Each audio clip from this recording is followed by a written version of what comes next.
In 1982, I was living in a shared flat in Hackney with 3 other people.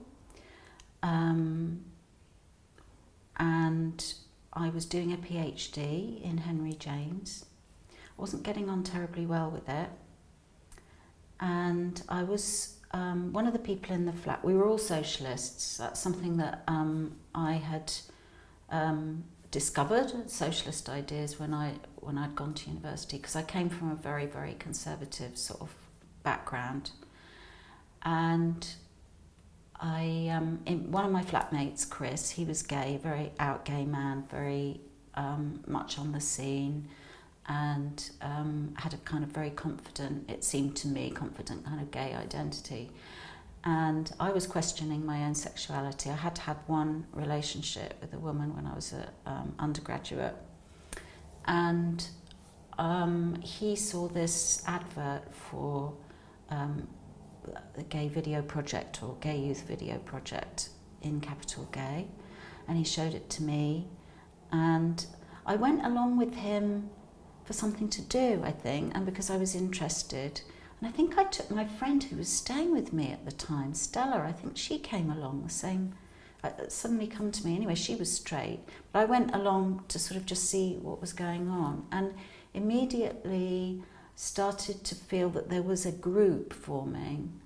And I think at that time in my life, I really needed a group, because I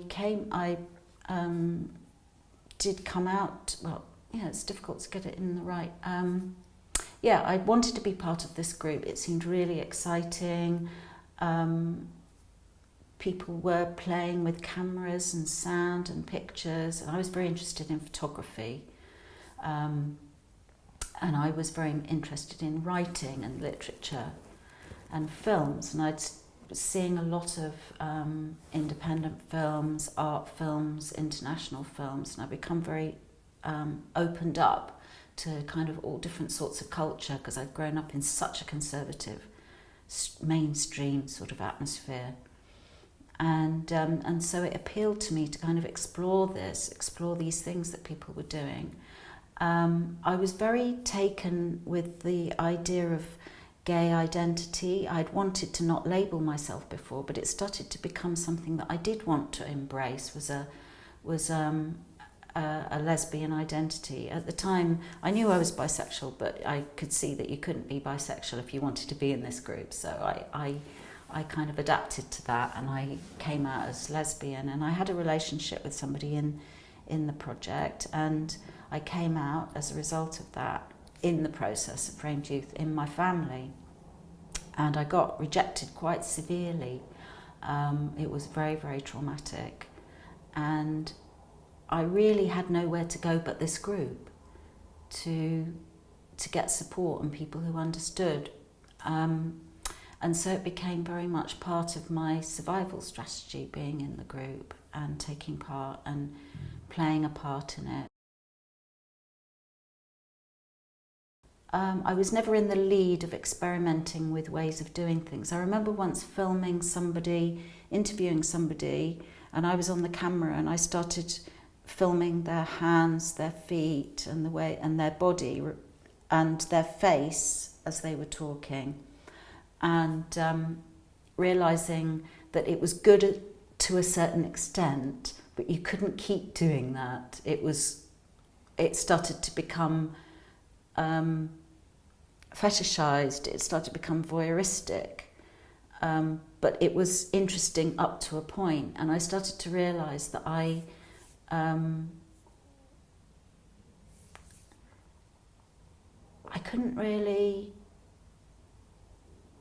wasn't really sure how to handle that environment. So I was very interested in reflecting the oppression that people were facing. So talking about people coming out, problems with family, the process of becoming pleased to be lesbian or gay rather than apologetic about it. That was something that's very important. And because I'd already discovered socialism, I was incredibly excited to find that this whole idea of sexuality and politics could come together in one kind of concept or one kind of way of thinking. So I now know, looking back, having, I'm a writer and I've written about LGBT politics and history, that the group that made Framed Youth was very much a product really of the 1970s gay movement, which had a very, very radical, revolutionary heart to it. It had protest at its heart, and it had a social transformation as a goal, not just getting rights from an existing society, but wanting to challenge the whole of that society. That's one of the things I find most exciting about looking back at Framed Youth and seeing that we need those sorts of politics now. We need to look back into what was produced in the 70s and 80s and draw on it so that we can reclaim that sort of radical revolutionary approach to sexual liberation. So for me it was a sort of sexual liberation, creative discovery, political discovery, and lots of personal changes for me at that time as well. So it was a very, very powerful experience. I do think that there were people in the group who were more confident about visual experimentation, and I'd like to, sort of honour them really for what they achieved in terms of the experimentation and the daring that took place. People who were prepared to kind of take risks and experiment. It's funny looking back on it. I know that when I joined the project, there was a purposeful emphasis on bringing more women in and making it a genuinely inclusive project of women and men. Don't forget, as well as not being bisexual inclusive, it wasn't really transsexual inclusive either. So it was very much lesbians and gays.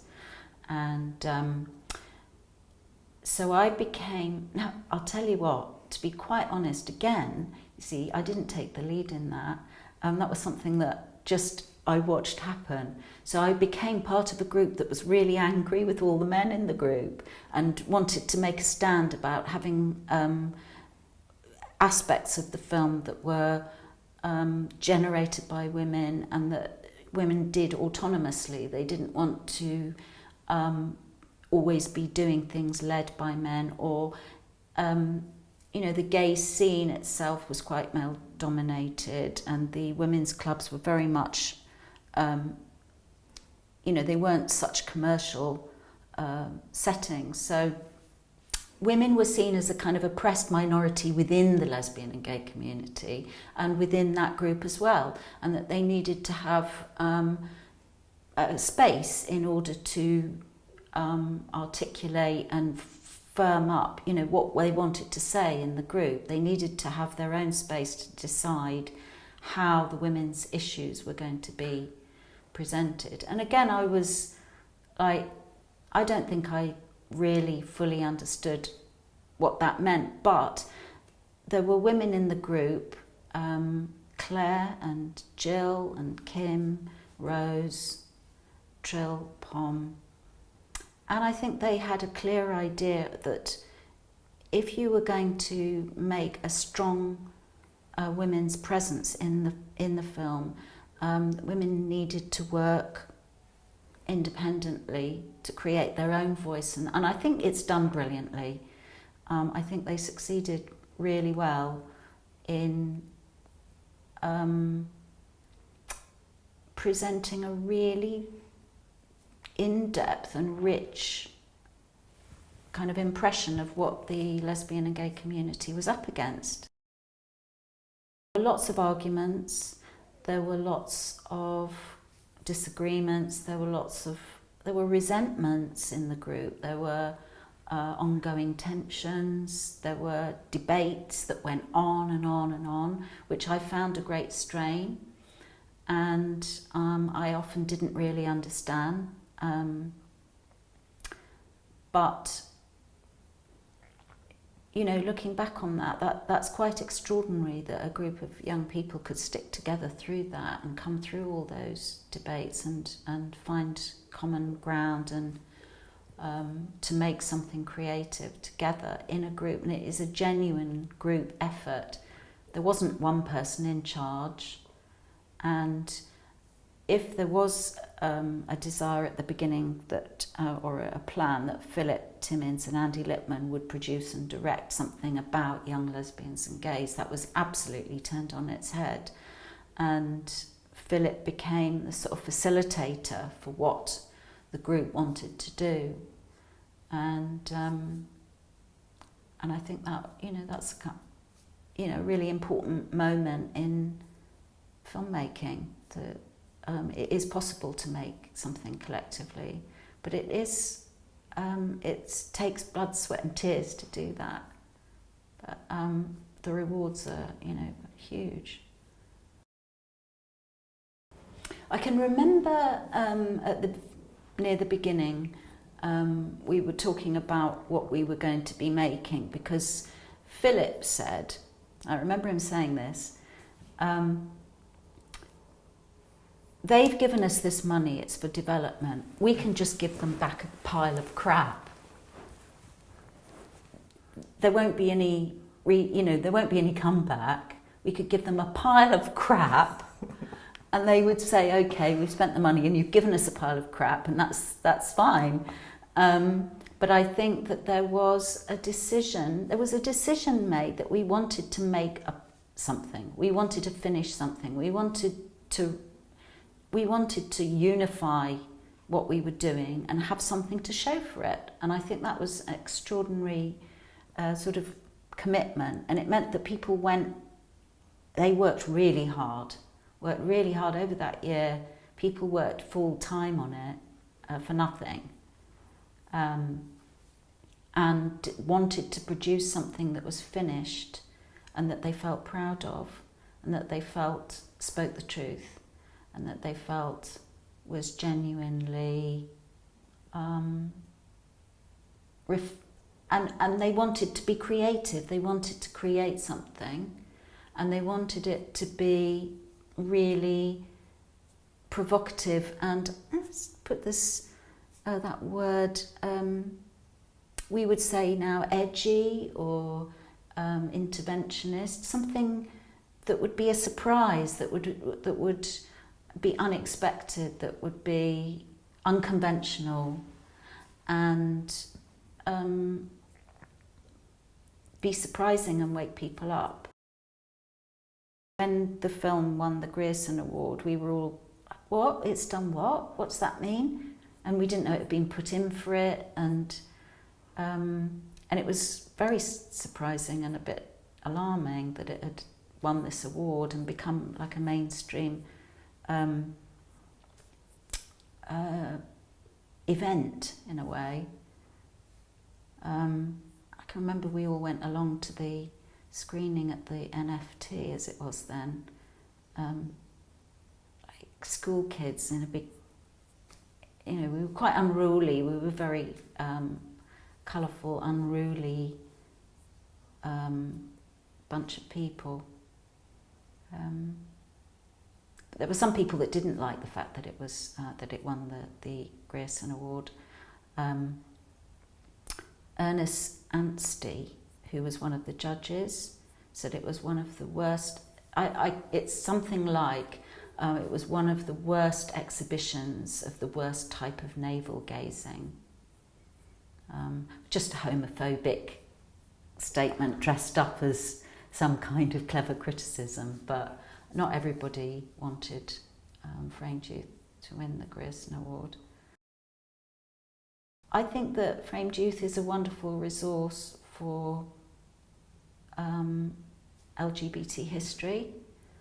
I think it does expose a little bit about what it was like being lesbian and gay at that time in London, and what we were concerned about, how we felt, how we behaved, and I think that it's got something to say. I think, I'm proud that it's very political, that it was made in the time of Thatcher. It confronts the state. It talks about the interest that the state has in dividing and ruling the population. It relates that to the privatisation, and it relates to brutal policing. And of course we had the miners' strike to come. Thatcher was actually, preparing for the miners' strike at that time. And I think that comes across in the film as well, that there's a confrontation brewing.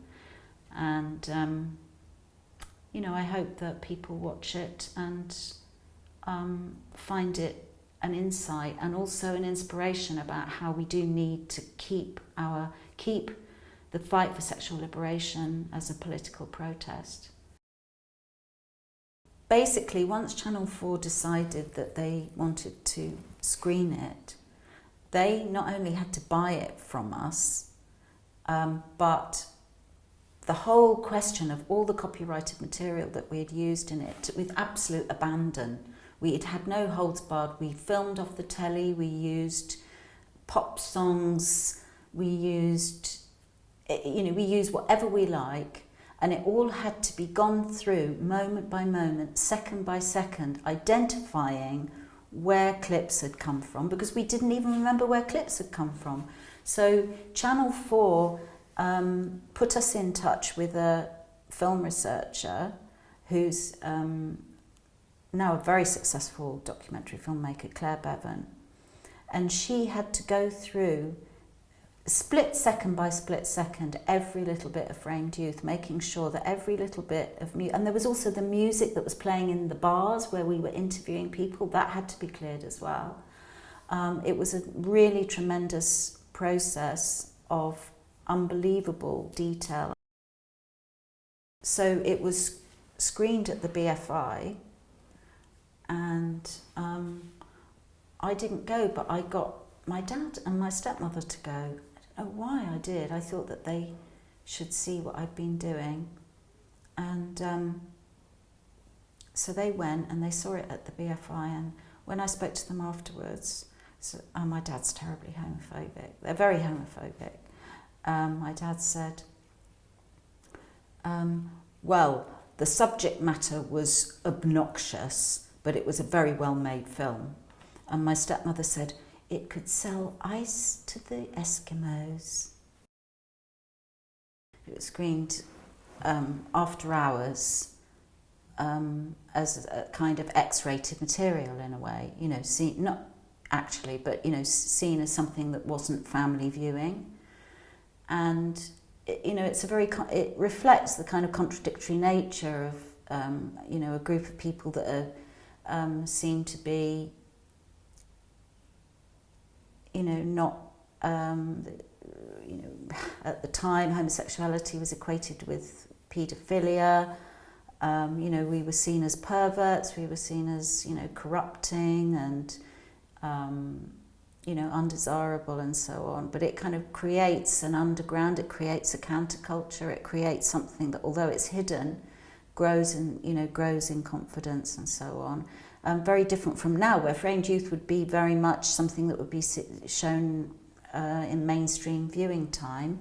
And it just really makes me realise that, the effects, we really have to confront the effects of austerity on young LGBT people who are coming out and maybe in hostile family environments or feeling lacking in confidence. And if they haven't got access through public libraries and through public services and facilities to get support, to create networks, to find information, and so on. This is a real attack, a material attack on a minority group in society, And I think that it's, you know, we really need to, if we're going to take the spirit of framed youth into the future, then we need to fight austerity and make sure that you know, the rights of LGBT people are maintained and defended in terms of access to information and access to support in society. You know, both Framed Youth and the LGSM video were made on the hoof with no proper funding or budgets, or you know, they were really low budget, people working for the love of it, with an intention, a political intention, a political and social intention